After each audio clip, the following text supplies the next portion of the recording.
Compared to us, medieval people were poor, and peasant laborers were an especially downtrodden bunch. Obviously then, they must have been forced to work much longer and harder than we do today. Economist and sociology professor, Juliet Schor says not. According to Professor Schor, not only did people work fewer hours than us for much of the Middle Ages, their work was also less intensive, with a relaxed pace and frequent breaks. This seems to fly in the face of what we're told about medieval peasants, that they toiled from dawn till dusk in order to scratch a living. Actually though, we misunderstood the details of their lives.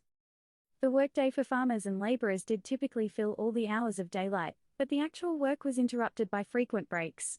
Workers would stop for a long breakfast, lunch, and dinner. They typically had an afternoon nap, and sometimes they had additional refreshment breaks mid-morning and mid-afternoon. So, even though the sun might be up for 16 hours on some days, the typical workday was only around 8 hours. Official church holidays included long vacations at Christmas, Easter, and Midsummer, as well as many saints' days and rest days.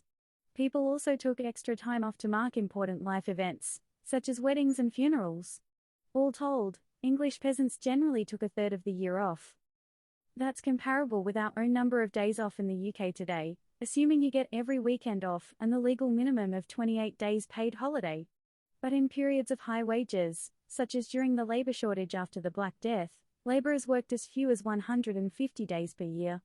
It seems that they used their higher wages to take extra time off, rather than working longer and buying more stuff.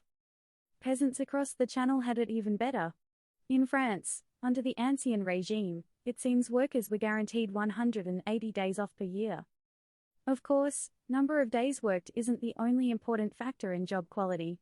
Research shows that the more intensive someone's work is, the more it damages their mental and physical health. Examining data from the European Working Conditions surveys, researchers found that intensity of work is a far better predictor of stress and decreased job satisfaction than work hours is. Meanwhile, researchers in Slovenia have found that increased work intensity leads to increased health problems, including increased levels of pain when trying to carry out daily tasks. Unsurprisingly, they also found that people doing more intense work were less satisfied with their jobs.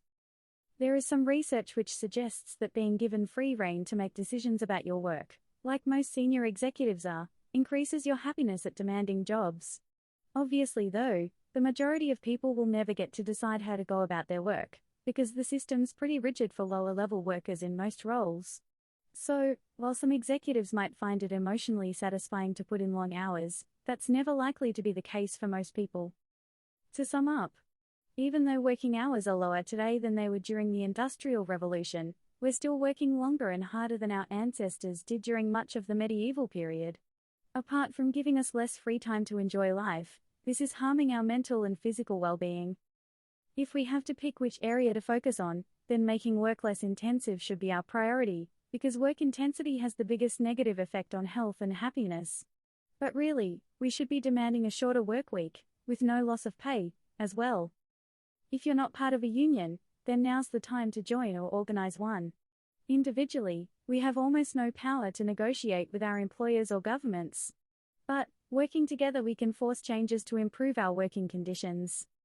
If you enjoyed this video, remember to like, subscribe, and share. And let me know what you think in the comments.